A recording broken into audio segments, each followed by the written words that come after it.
For those that are tuning in, we've changed up the schedule just a little bit. There are some people that have had some challenges getting into Davos, so the next panel is not in the order of which you see it. If I can bring up Adam Pope. Adam, if you can join me on stage. Dennis, are you here as well? Dennis, if I can bring you up on stage, and I'm going to welcome back Zi Wang, and we're going to talk about blockchain. Anybody familiar with the word blockchain technology? Blockchain? So we're going to talk a little bit more about it. I also know that there's an ethical component that we're going to add, and Dennis is going to show us something that he's working on. Zi, are you there? Perfect. So if I can have you join us back on stage. Zi?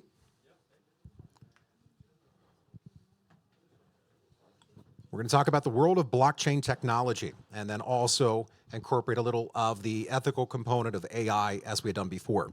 So before we begin, Adam, would you tell us a little bit about yourself and where you're from? Sure, thanks for inviting me. I'm Adam Pope.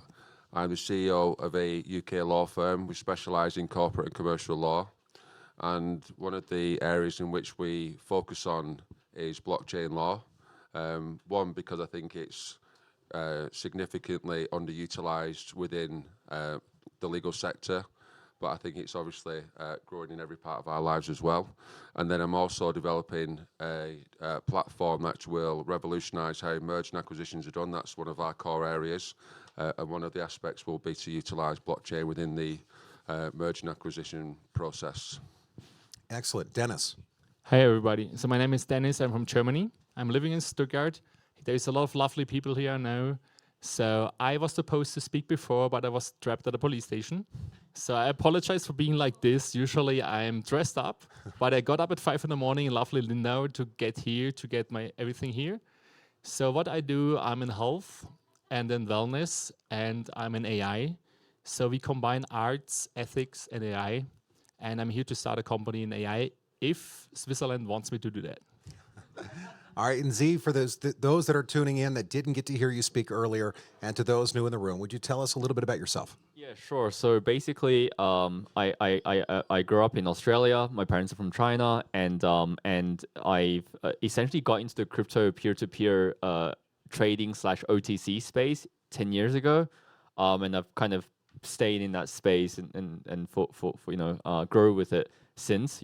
Participating in a lot of the early projects in crypto, had a few cases as well in the crypto space. So that's kind of a bit about me. All right, so I'm going to ask this question really of my panelists, because blockchain technology, or blockchain itself, it was dumbed down to me many years ago, and I asked, well, what is it? And someone said it's like Linux software, this open source. Is that the best way to explain it, Adam? Is it open source software? Tell us, what is blockchain? And then Zi, I'm going to jump to you. Yeah, so it is open source. I think it's obviously made famous from the crypto movement, but the areas in which are the way that I would like it to be utilised specifically in the legal sector, and touching on what I said before about the merger and acquisition process. So one of the areas in which a lot of mergers and acquisitions do not proceed is down to the due diligence process. So I want to develop a platform that would give the seller of those companies security and confidence that the information that they're sharing will be safe and secure, which that then leads me nicely on to the governance, compliance around blockchain. I think there's a lot of work to do to give people confidence that their data and information is secure, their assets are secure. So I think there's a lot of work to do around frameworks, privacy. I think there's work to do around intellectual property and that sort of thing. So I think overall, it is top level open source, but I think there's so much more to it than that. Zi, I'm going to jump to you. Same question. Yeah, what's the blockchain, right? What is blockchain? Yeah, I think the key to understanding it is basically before blockchain was invented, for anyone to reach any type of consensus, we would have to trust a centralized authority. It could be voting, could be the money in our bank accounts. For example, the money in our bank account, we have to trust what the bank says. If I say I got $1 million in my bank, you wouldn't trust that. Obviously, the bank, you need to get the verification from the bank. But after blockchain was invented, so blockchain is just a way in which it's a technology in which enables everyone to, instead of trusting a human trust unbreakable mathematical formulas. And instead now, for the first time, humanity is able to, instead of trusting any one human, is able to trust essentially mathematics, which can't be corrupt or forged or anything like that. So I think that's kind of the real key, and I think the implications of that is quite profound. For the first time, we can achieve complete transparency that's mathematically verifiable and unforgeable. And But I have to ask you, because you're also a programmer, if it's decentralized, how are decisions made? yeah. I mean, how do you update a system? How do you get consensus if there's a problem or an issue? Like right now, if there's an issue or a problem, if I'm working with Chris's Yeah. company, I'm having a problem, I call Chris. Yeah, The blockchain doesn't have a CEO. that's right. So who do I complain to when it's not working? Well, no one. But at the same time, the protocol, you can't. Yeah. So that's right. So yeah, like One for me, zero. Can I just jump in there? Yeah, let's let him, and then I'll come back to you, Adam. Great question. and I think that's also the point, right? Like, so there are some disadvantages to that. So if I accidentally maybe transfer money to the wrong account, I might be able to recover it from my bank, but that doesn't really happen in blockchain because everyone is following the protocol. Essentially, you're saying, who do I complain to? What's the method? Basically, everyone it relies on. First of all, it's open source protocol, so it's like if I tell you how to play a game of cards or whatever. So if you know the rules and you know that everyone is also playing the same game and following the same rules, you'll know basically. Basically, you just trust that everyone will follow the same rules, and then that's essentially how blockchain is quote unquote secured, because everyone is gonna essentially in Bitcoin, for example, everyone follows the longest chain, and that is the one with the most computational work put into it. That's why the Bitcoin mining it's a bit more complicated and nuanced than that. But basically, let's just say you have to do a lot of mathematical work to crack a mathematical formula to essentially make a new quote unquote block, which contains the recent transactions, and then every essentially miner would add onto the longest block. So to essentially break the system, you would have to have the computational work of essentially all of the miners in existence, which is completely impractical, and that's pretty much. So I'm going to jump to law, and I have a question for you that I wrote down. How many here have heard someone's account got hacked? Okay. I managed to hack my own account. You hacked your own account. So This morning I got mine hacked. So hacking an account, is there an issue in the blockchain? Was this a vulnerability? And Mr. Attorney, who is to blame when this happens? So this is my point that I touched on before. This is why alongside blockchain, there needs to be frameworks and regulation and governance and compliance that run alongside it. Because unless you have those things in place, there will not be mass adoption of blockchain. That's the reality of it. So I think what it needs to be is the blockchain is what it is, and there's a lot of benefits and advantages, and I think it is literally the future. However, I think on its own it will not suffice. What it needs to have is a universal, global, worldwide set of frameworks, governance and compliance that we all abide to, because that then would mean it would give people confidence in being able to use it. And I think that side of things will innovate in terms of preventing things from being hacked, and people losing trust in it, and it not being widely adopted. I think that's what I'm getting at. It needs the governance, compliance and regulation to run alongside it. So privacy, Dennis. Yes. The interesting thing about blockchain is it allows, because the decentralization aspect of it allows for privacy. From an ethical standpoint, how much privacy is good? I mean, I'm a father of 2 kids. Yes. People can print and mint non-fungible tokens and do all sorts of bad things, get somebody's wallet ID and send them all sorts of bad things. Yes. So talk about the ethics that are engaged or involved with blockchain. Yeah, it's not just about blockchain, it's about everything. So I'm wearing the meta class now, and I can film you now by pressing this button. Hey. So I'm filming now, and it's legal. Is that an invasion of privacy, though? This is legal Interesting.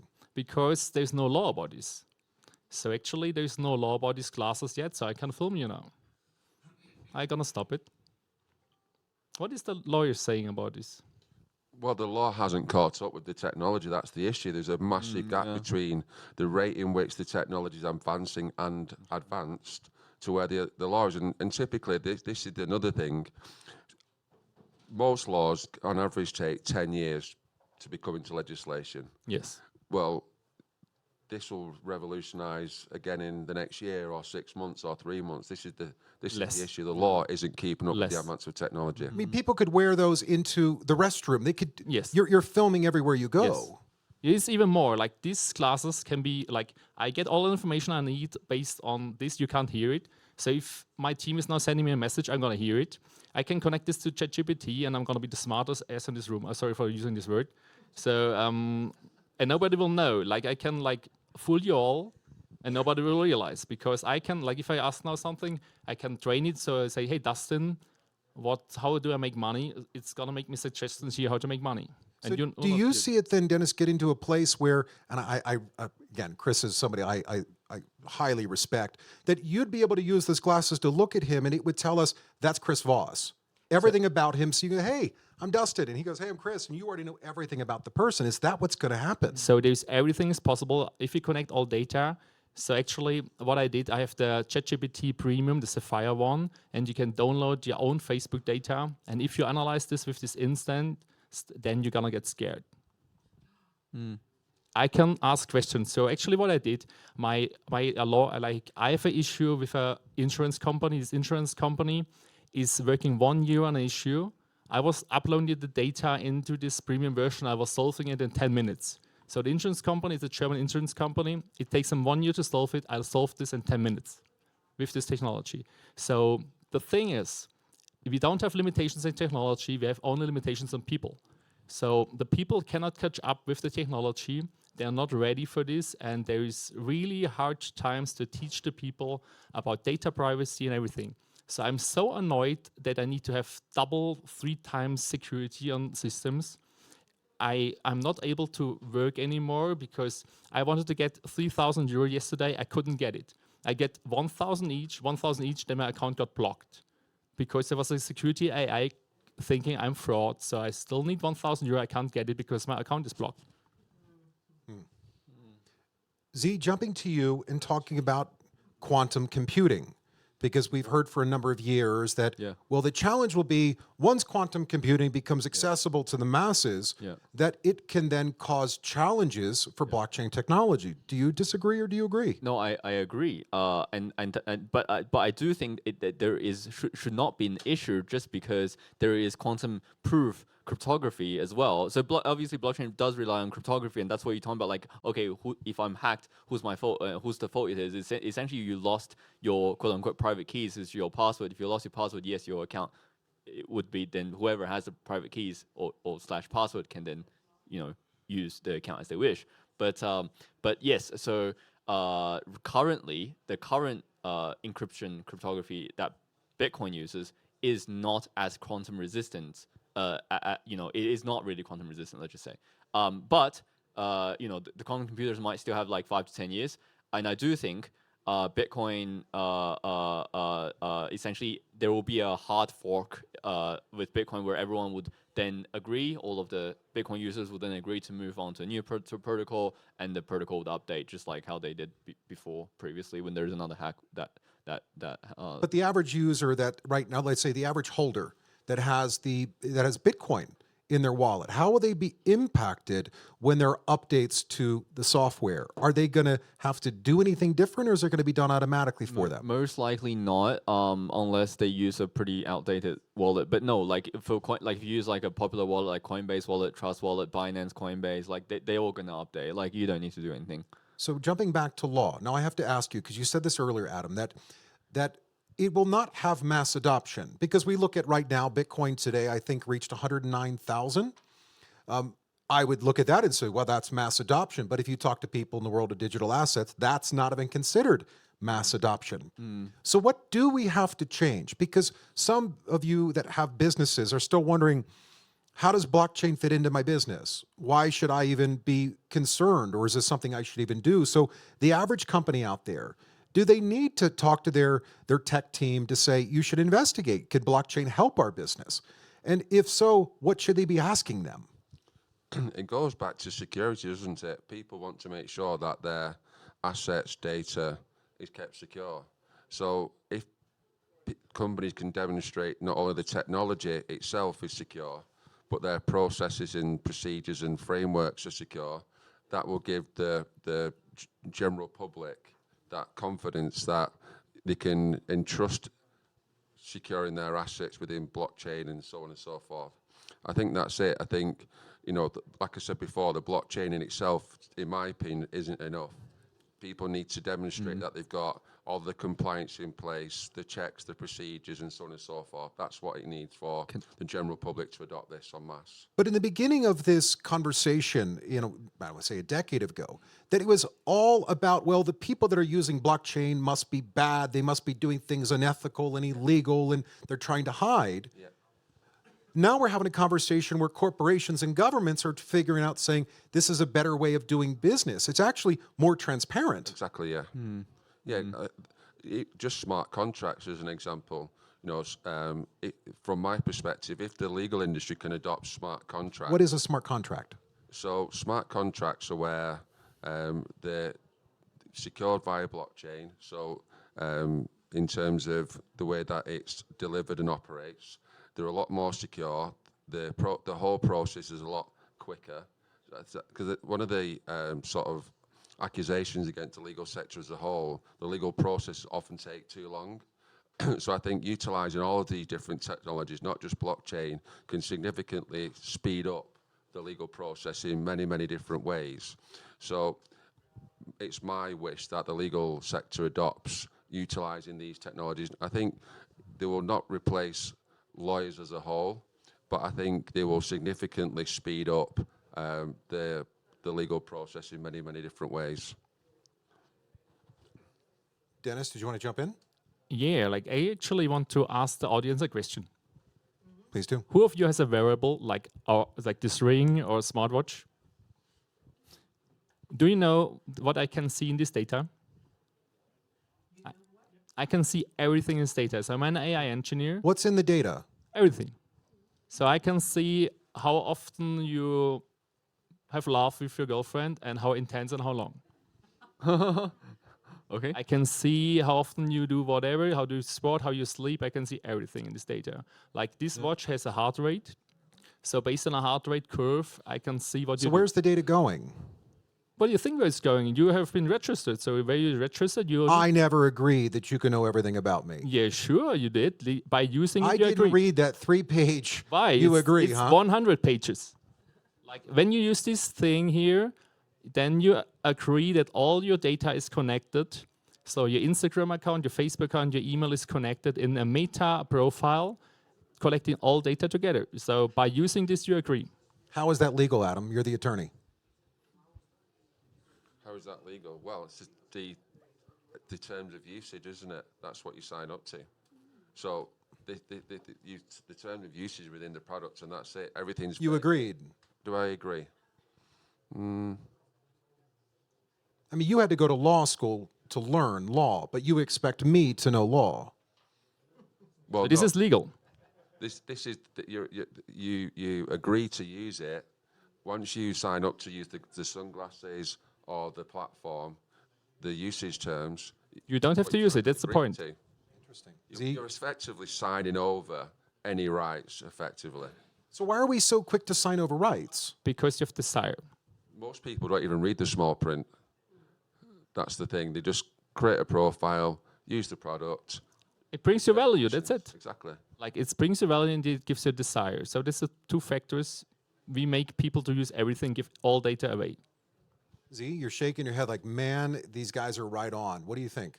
Okay, well, if you ask my opinion, I just think there's two sides to the story, right? One is obviously privacy, one's desire to become private, but I do also think there could be great things that we can do with all data, shall we? If we can harness it properly, analyze it properly, we can, I think there was this like let's say in the field of health, right? There's massive health studies. One of them is called the China study, where they analyze, I think, 600,000 or million people about their health data, and then they come, and also the reason why we know what we know now about heart disease and cholesterol was they also analyze a lot of people who have heart diseases, and just so happens they also have high cholesterol levels. So I think data used in the right way can definitely benefit humanity. But there's definitely two sides of it. But yeah, so that's why I think. Obviously, GDPR came out a few years ago now, and it was supposed to tighten up the way in which companies use people's data. And I think it helps a little bit. But overall, what I see just day to day, generally, companies are still using and abusing people's data. And it's all about consent at the end of the day. It's like, it's fair game. If you sign up to somebody's platform or product and you don't read the terms and conditions, then that's on you. But most people, even if they do read the terms and conditions, will still use the platform and product anyway. And so I think a lot of this goes back to consent. But again, I know I keep reiterating this point, it's all about compliance, governance and regulation. Until that catches up, these companies are going to utilize people's data however they wish. All right, and to close us out, because we are out of time, Dennis, you want to show us something that you're working on? Yes, so actually, I've got this watch and I'm wearing this for a long of time. And based on my heart data, we can create arts. There's gonna be nice artists. Did you say art? Create art? So this is art. This is art created with AI by a lovely friend, Filippo. And he's gonna be here tomorrow. And this actually is art created by AI. And what we do, or what I So want. do you own that, or does AI own that? That's more of a legal So the question. cool thing is like the intellectual properties on Filippo. He's developing this for 20 years. So he's developing all, like he's doing music, I think, based on data. So what we can do, if you have available, like this, give me the data, I create out of it. That's amazing. Well, I'd like to thank my panel for their time today, our subject matter experts. Hopefully, each one of you at least learned one thing new, and you can then pass it to the next person that you meet. Can Thank I you all. end with one sentence? Sure.